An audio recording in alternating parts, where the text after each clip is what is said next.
Okay, we're going to go to question number 5. Good conversation. How would secular leaders hear point 10 on page 416? So the 10th point Luther's lifting up. He writes, "The Pope should restrain himself, take his fingers out of the pie, and claim no title in the kingdom of Naples and Sicily. He has exactly as much right to that kingdom as I have, and yet he wants to be its overlord. It is property gotten by robbery and violence, like almost all his other possessions. The emperor, therefore, should not grant him this realm, and where it has been granted, he should no longer give his consent. Instead, he should draw the Pope's attention to the Bible and the prayer book, that he preach and pray and leave the government lands and people, especially those that no one has given to him, to the Lord's." Woo! How do you think the secular leaders would hear that?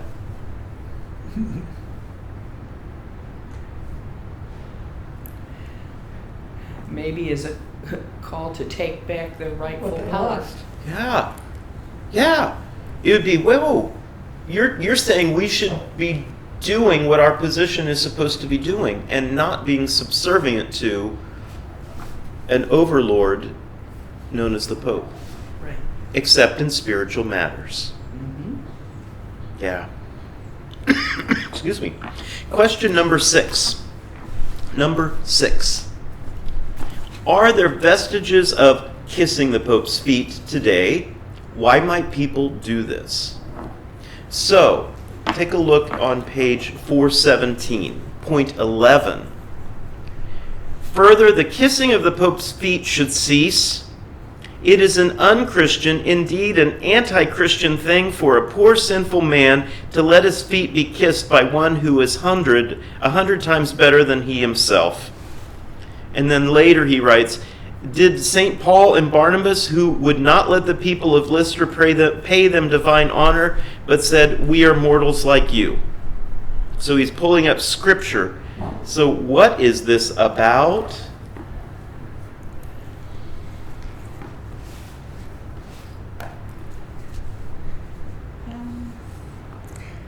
I want to say the act of putting somebody ahead who really doesn't need to be put ahead, needs to be called to serve.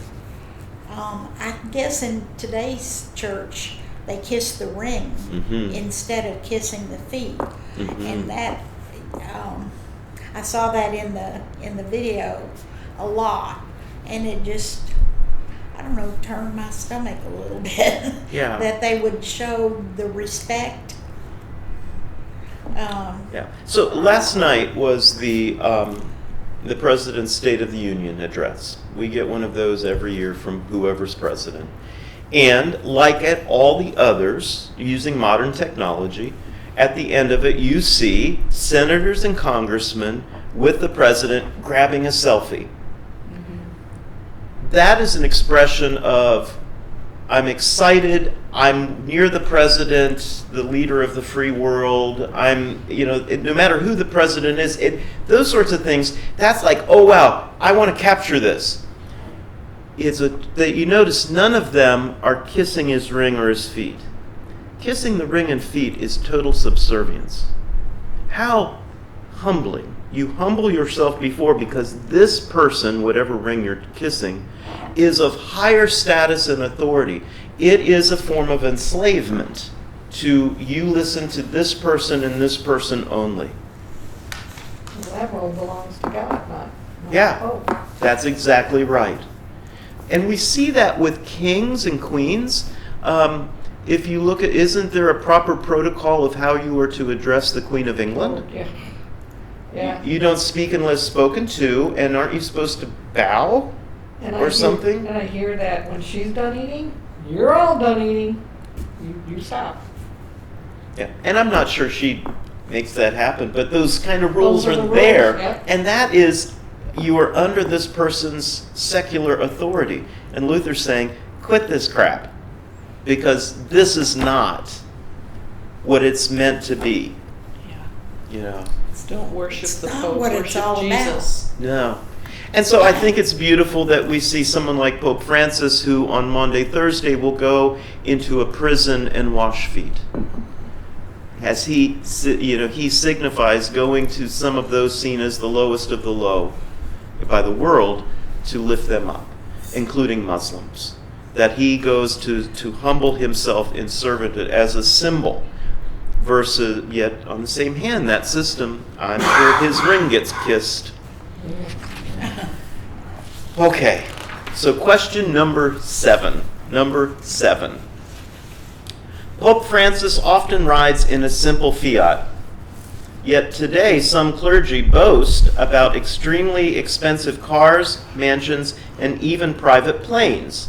What does Luther say about such things? Paragraph 2 on page 418. And Luther writes this: another example of the same scandalous pride is that the Pope is not satisfied to ride or be driven, but although strong and in good health, has himself borne by men like an idol with an unheard of splendor. He also goes on in the next line to directly accuse it of being satanic pride. So, what does Luther say about this stuff? It's prideful, and that they're not. The Pope is not supposed to be full Yeah. of pride. Yeah. He refers to pride 3 times and suggests we should fear the wrath of God if we don't hold him accountable. I had a pastor in San Francisco, Pastor Green at Christian Center. He loved BMWs. He just thought they were awesome. But that's not what he drove. And at one point, an anniversary or something was coming up, and the congregation took up a collection and bought him a BMW. And somebody gave him a toy car and put it on his desk and said, well, turn it over. And there was a key Oh, wow. to a real one. And it took him a while to build up to actually drive it, because he was not a prideful man. Yeah. He was not. Yeah. You know, one of those preachers who has a private jet, I think I've said this before, had commented justifying it that God wouldn't want him riding with these other people in his ministry. His ministry was so important, and that he was closer to God when he was in the air. I mean, stupid things. I mean, they try to justify. The bottom line is wealth is wealth. And there's nothing wrong with wealth. That's what we do with it. But if you're gaining that wealth on the backs of the church, that's not right. Question number 8. Question number 8. Why do you think Luther included what is in paragraph 3 on page 418? And so paragraph 3 reads, what Christian heart can or should take pleasure in seeing that when the Pope wishes to receive communion, he sits quietly like a gracious Lord and has the sacrament brought to him on a golden rod by a bowing cardinal on bended knee. As though the holy sacrament were not worthy that the Pope, a poor stinking sinner, should rise and show respect to his God, when all other Christians, who are much holier than the most holy Father, the Pope, receive it with all due reverence. Would it be a wonder if God sent down a plague upon all because we tolerate and praise such dishonor of God by our prelates and make ourselves participants in this damnable pride by our silence or flattery? What do you think about that? Silence as tacit approval. It is. And here Luther is condemning the Pope, but he is also calling out Christians for their complacency. When you bring communion to a congregant who is not able to come up the aisle to receive it, you don't bring it on bended knees with a golden No. thing. You treat it with reverence, and the recipient treats it with reverence. I've had it brought to me when I was just lucky to even get here, let alone. Yeah, for our people, it's not a privilege. This is the necessity of in the body. We come to you because you are not able to come forward. Yeah. You would if you could, but it's not sit back and have it brung on and someone bowing. Yes, put it right here. Yeah. Yeah, it's just crazy, and that sort of stuff was going on. This also reveals Luther knew a lot about how worship and faith was being lived in the Vatican. He didn't just make this stuff up, he knew. So this is concerning. Let's go to question number 9. Question number 9. Luther does not condemn pilgrimage. What does he condemn? So paragraphs 1 and 2, and we'll pick up on this here. Luther writes, God has commanded that a man should care for his wife and children, perform the duties of a husband, and serve and help his neighbor. Today, it happens that a man makes a pilgrimage to Rome, spends 50, maybe 100 gulden, something that nobody commanded him to do, and leaves his wife and child, or his neighbor at any rate, to suffer want back home. And he has more to say in there, but what is he condemning? What do you get if you do the pilgrimage? What do you think you're bringing back? An indulgence? Probably. Yeah. You don't go there for a visit. You go there for a spiritual reason.